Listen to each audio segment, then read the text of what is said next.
نحمده ونصلي على رسوله الكريم اما بعد فاعوذ بالله من الشيطان الرجيم بسم الله الرحمن الرحيم یا ایھا المزمل، اے کپڑے میں لپٹنے والے، قم اللیل، رات کو قیام کرو، الا قلیلا، مگر کم، تھوڑا، نصفہ، آدھا اس کا یعنی آدھی رات، او انقص منہ، یا کم کر لو اس میں سے بھی، قلیلا، تھوڑا سا، او زد علیہ، یا بڑھا لو اس پر یعنی نصف پر، ورتل القرآن ترتیلا، اور قرآن کو ٹھہر ٹھہر کر پڑھو، ٹھہر ٹھہر کر پڑھنا۔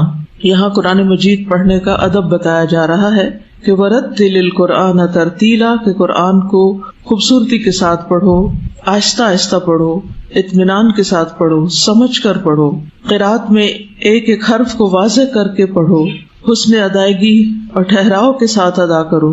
قرآن پاک پڑھنے کے کچھ آداب ہیں جن کا ذکر خود قرآن مجید کے اندر بھی موجود ہے، جن میں سے ایک تو یہی مقام ہے ترتیل سے پڑھنے کا، اور اسی طرح غور و فکر اور تدبر سے پڑھنے کا حکم بھی ہے۔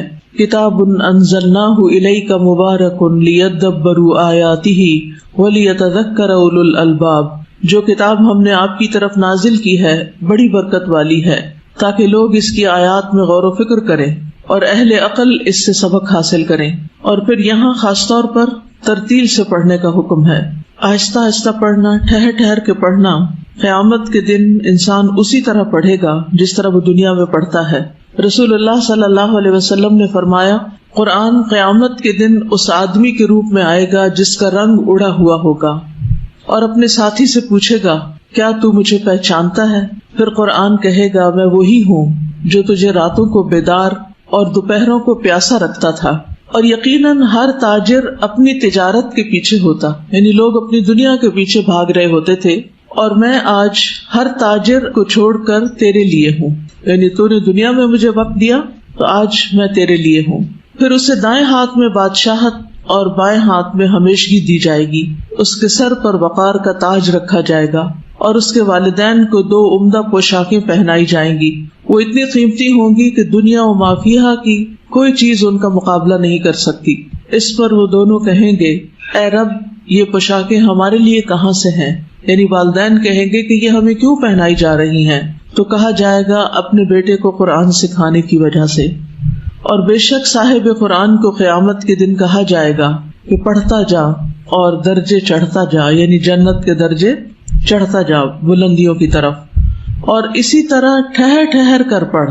ورتل کما کنت ترتل فی الدنیا، جس طرح تو دنیا میں ٹھہر ٹھہر کر پڑھتا تھا، بس تیرا مقام وہ ہوگا جہاں تیری آخری آیت ہوگی۔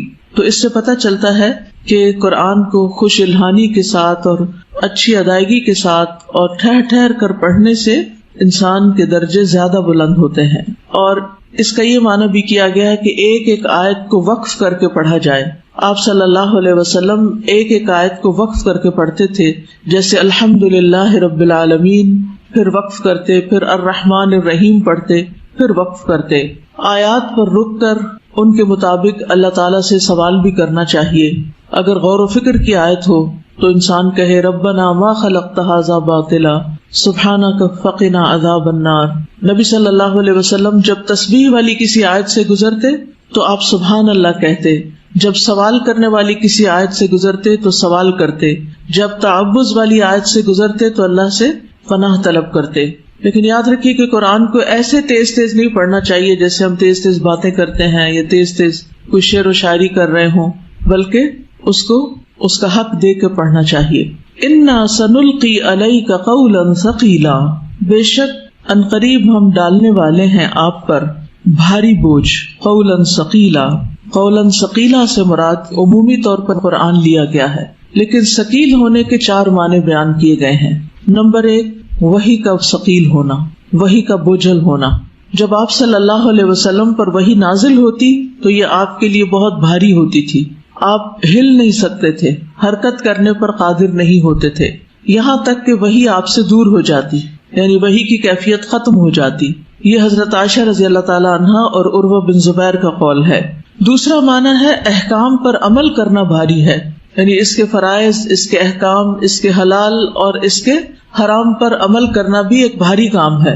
جیسے نماز ادا کرنا، وَإِنَّهَا لَكَبِيرَةٌ إِلَّا عَلَى الْخَاشِعِينَ، اسی طرح حج کرنا، عمرہ کرنا، روزے رکھنا، یہ سارے مشکل کام ہیں، نفس پر بھاری ہیں انسان کے. تو مراد اس سے ہے کہ ہم آپ پر بھاری کلام یعنی ایسے احکام نازل کرنے والے ہیں کہ جن پر عمل کرنا بھاری ہے. نمبر 3، ابن زبیر کا قول ہے کہ قیامت کے دن میزان میں بھاری ہوگا، یعنی قرآن مجید پڑھنے کا جو ثواب ہے، جو اجر ہے، جو فائدہ ہے کہ ایک ایک حرف پر 10 نیکیاں ہیں، تو انسان تھوڑا سا بھی پڑھ لے تو بہت سا اجر اکٹھا ہو جاتا ہے، یعنی کم وقت میں بڑی کمائی ہے یہ. تو اس لیے قرآن کی تلاوت اور قرآن کے سمجھنے اور اس کے ساتھ وقت گزارنے سے کیا فائدہ ہوگا کہ قیامت کے دن اعمال نامہ بھاری ہو جائے گا. اور چوتھا معنی معزز ہے، ثقیل بمعنی کریم. سدی کہتے ہیں کہ عربوں میں کہا جاتا ہے فلان ثقیل علیہ، کہ فلاں مجھ پر ثقیل ہے، یعنی مجھ پر معزز ہے، یعنی فلاں میرے لیے بہت بڑا ہے. پھر اسی طرح مضبوط ہونے کے معنوں میں بھی ثقیل بمعنی ثابت، کیونکہ بھاری چیز جو ہوتی ہے وہ اپنی جگہ پر مضبوطی سے جمی ہوئی ہوتی ہے. تو قرآن مجید بھی ایک مضبوط کلام ہے، مضبوط جمع ہوا معجز کلام ہے، جس کا معجز ہونا، عاجز کرنے والا ہونا کبھی بھی ختم نہیں ہوگا. یعنی قرآن کسی سے مغلوب ہونے والا نہیں، سب پر غالب ہونے والا ہے، مضبوط کلام ہے. اور جہاں تک اس بات کا تعلق ہے کہ نبی صلی اللہ علیہ وسلم پر وحی کا بوجھ ہوتا تھا، تو اس کے بارے میں متعدد احادیث ہیں. عبادہ بن صامت کہتے ہیں کہ جب نبی صلی اللہ علیہ وسلم پر وحی نازل ہوتی تو آپ کو سخت تکلیف ہوتی اور آپ کے چہرے پر اس کے آثار نظر آتے. مشقت کی وجہ سے پیشانی سے پسینے کے قطرے ٹپکنے لگتے، خاص سردیوں کا موسم ہی کیوں نہ ہوتا. پورے جسم پر وحی کا بوجھ ہوتا. زید بن ثابت کہتے ہیں کہ میں رسول اللہ صلی اللہ علیہ وسلم کے لیے وحی لکھتا تھا، جب آپ پر وحی نازل ہوتی تو آپ کو سخت کپکپی اور بہت زیادہ پسینہ لاحق ہو جاتا جو موتیوں کی طرح ہوتا. پھر آپ کی یہ حالت دور ہو جاتی تو میں کھجور کی بغیر پتوں کے چوڑی شاخ لے کر آتا، آپ مجھے لکھواتے اور میں لکھتا جاتا. میں فارغ نہ ہوتا حتیٰ کہ قریب تھا کہ ثقل قرآن سے میری ٹانگ ٹوٹ جاتی، یعنی قرآن کے بوجھ سے. اور اس میں خاص طور پر ایک خاص موقع پر نبی صلی اللہ علیہ وسلم نے زید بن ثابت کو ایک آیت لکھوائی، لا يستوی القاعدون من المؤمنین والمجاہدون فی سبیل اللہ، کہ مومنوں میں سے بیٹھنے والے اور جہاد کرنے والے برابر نہیں ہوتے. کہتے کہ آپ مجھے یہ لکھوا رہے تھے کہ اتنے میں ابن ام مکتوم داخل ہوئے.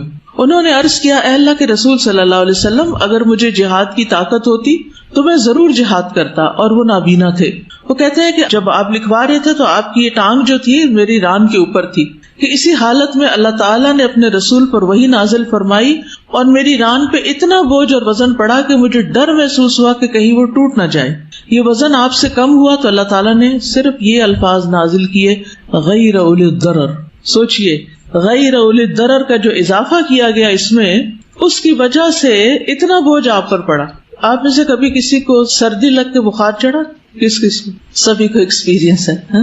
آپ نے دیکھا ہوگا کہ اس وقت کپکپی جب طاری ہوتی ہے، یعنی کہ وہ جو شیورنگ ہوتی ہے، وہ شیورنگ آپ کے جسم کو توڑ دیتی، کمر توڑ بخار ہوتا ہے، وہ اتنا شدید ہوتا ہے اور ایسا لگتا ہے جیسے آپ پر کوئی وزن پڑ رہا ہو. یہ تو کچھ بھی نہیں اس کے مقابلے میں جو وحی کی کپکپی اور وحی کی پھر اس شدت کی وجہ سے آپ کا پسینہ نکلنا اور پھر اس کا بوجھ پڑنا آپ پر. اور اگر اس وقت کسی اور کے اوپر وہ آپ کا جسم کا کچھ حصہ ہوتا تو وہ دوسرا شخص بھی اس بوجھ تلے دب جاتا. جیسے اونٹنی کے اوپر ایک دفعہ آپ تھے اور وہی نازل ہونا شروع ہوئی تو اونٹنی بیٹھنے لگ گئی، یعنی کھڑے کھڑے اس کی ٹانگیں نیچے مڑنے توڑنے لگ گئی اور جیسے وہ زمین کے ساتھ لگنے لگی. اتنا بوجھ تھا اس اونٹنی پر، چرچرانے لگی. یعنی وہ جانور جس پر آپ سوار ہوتے اور وہی آتی تو وہ گردن زمین پہ ڈال دیتا. اسماء بنت یزید کہتی ہے کہ جس وقت آپ پر سورۃ المائدہ نازل ہوئی تو رسول اللہ صلی اللہ علیہ وسلم کی اونٹنی عزبہ کی لگام میں نے پکڑی ہوئی تھی، حضرت اسماء بنت یزید نے، اور وہی کے بوجھ سے ایسے محسوس ہو رہا تھا کہ اونٹنی کا بازو ٹوٹ جائے گا. یعنی اتنی زیادہ اس کے اوپر بوجھ کی کیفیت تھی، اتنا پریشر آ گیا تھا. تو وحی کا نزول جو ہے یہ ایک بہت مشقت آمیز کام تھا. اور ویسے بھی آپ دیکھیں کہ اللہ سبحانہ وتعالیٰ فرماتے ہیں لو انزلنا هذا القرآن على جبل لرأيته خاشعا متصدعا من خشية اللہ. اگر ہم یہ قرآن کسی پہاڑ پر نازل کرتے تو تم دیکھتے کہ وہ بھی دب جاتا اور پھٹ پڑتا اللہ کے خوف سے.